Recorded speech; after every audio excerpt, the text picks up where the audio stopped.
Puji Tuhan, kembali lagi dengan saya Karissa Maria Salindeho dalam mata kuliah Dasar Kependidikan.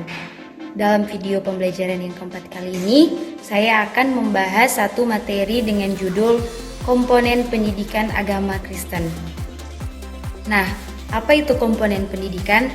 Komponen pendidikan sama dengan unsur-unsur yang ada yang terlibat dalam sebuah proses pendidikan tersebut. Komponen pendidikan itu terdiri dari pendidik atau guru, kemudian ada individu-individu pembelajar atau murid, kemudian ada yang namanya kurikulum, dan juga ada yang namanya aktivitas pendidikan. Aktivitas pendidikan ini terbagi atas 3 bagian, yaitu metode, media, dan waktu. Nah, semua komponen itu akan disatukan dalam holistic environment. Tujuan pendidikan adalah ada dalam beberapa istilah. Kalau misalnya dalam sistem pendidikan nasional, ada yang namanya tujuan nasional, seperti contoh pendidikan di Indonesia. Misalnya, setiap pendidikan itu harus mengarahkan pada tujuan nasional. Dari tujuan nasional, ada yang istilahnya tujuan institusional. Ada juga yang namanya tujuan kurikuler. Ini adalah tujuan yang menjadi capaian permata kuliah atau permata pelajaran. Kemudian ada juga yang namanya tujuan instruksional. Pada setiap jenjang atau level pendidikan harus mempunyai tujuan. Komponen yang pertama, tujuan pendidikan agama Kristen, yaitu pemuridan. Apa itu pemuridan? Pemuridan adalah proses untuk menjadikan peserta didik serupa dengan Kristus. Komponen yang kedua yaitu pelaku pendidikan. Ada pendidik dan peserta didik.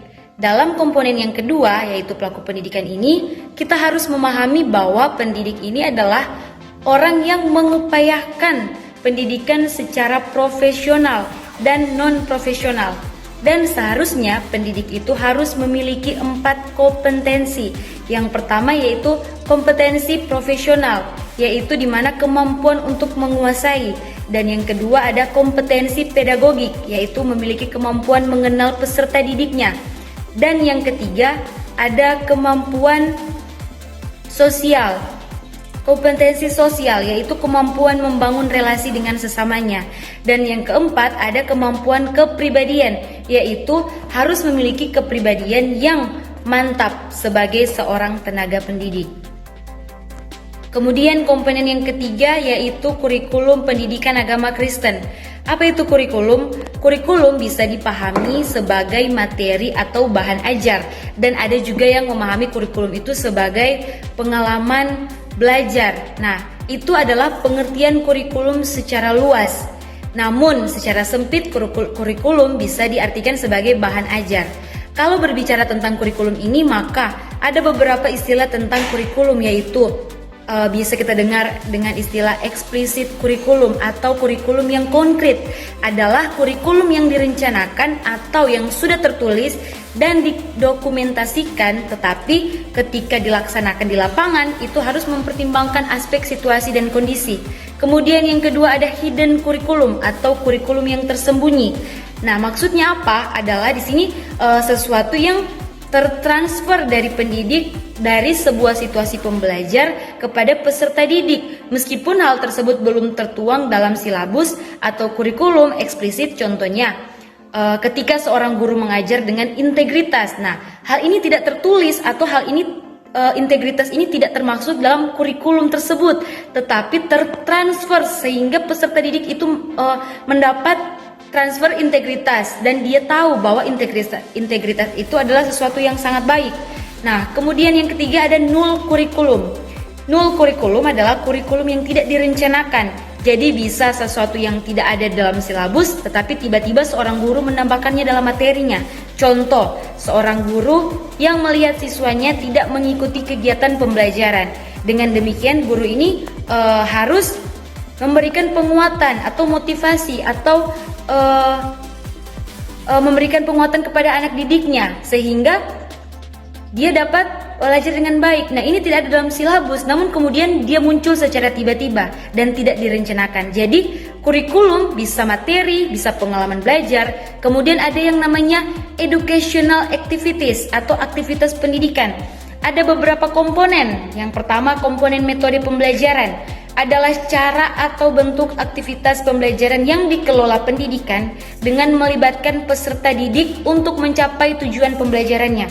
Metode pembelajaran biasanya diimplementasikan dalam dua hal, yaitu teknik atau cara mengimplementasikan. Yang kedua ada taktik atau masalah gaya personal pendidik. Kemudian komponen media pembelajaran, ada segala sesuatu yang kita gunakan menjadi penyalur, menjadi perantara antara pendidik dan peserta didik.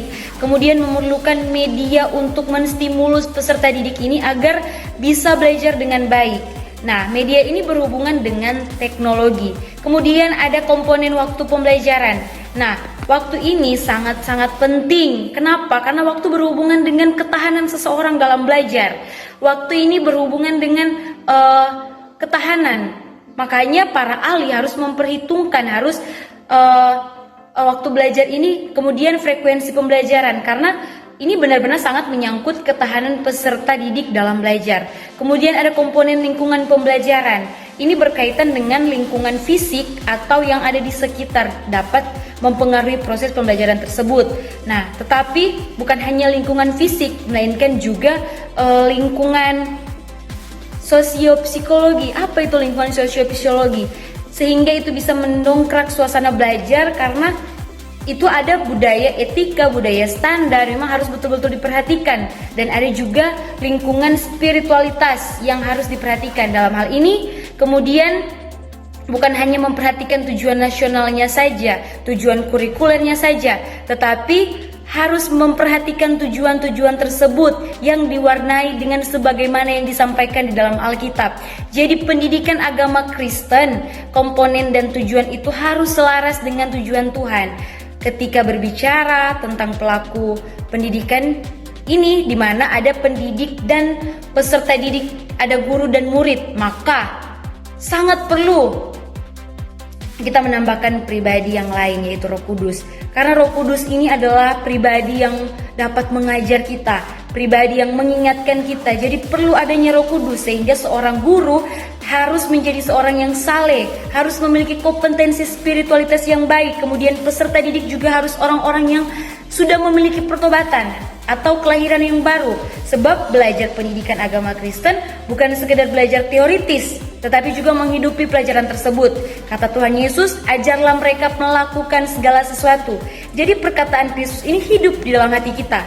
Kemudian kurikulum pendidikan agama Kristen seharusnya, yaitu kurikulum yang didasari, dilandasi, bersumber dari ayat-ayat berdasarkan firman Tuhan dalam Alkitab. Harus menjadi yang utama dan terutama. Kemudian berbicara tentang aktivitas pendidikan, seharusnya aktivitas pendidikan itu adalah sebuah aktivitas yang menyatakan nilai-nilai Kristiani, nilai-nilai takut akan Tuhan, nilai-nilai yang menghargai sesama, yang membawa suasana kepada penghormatan akan Tuhan. Holistik atau lingkungan kita harus mengupayakan sarana-sarana atau aspek-aspek yang rohani. Maka pentingnya kita menjaga atmosfer ilahi atau atmosfer rohani yang ada pada saat itu. Terima kasih, Tuhan Yesus memberkati kita semua. Shalom.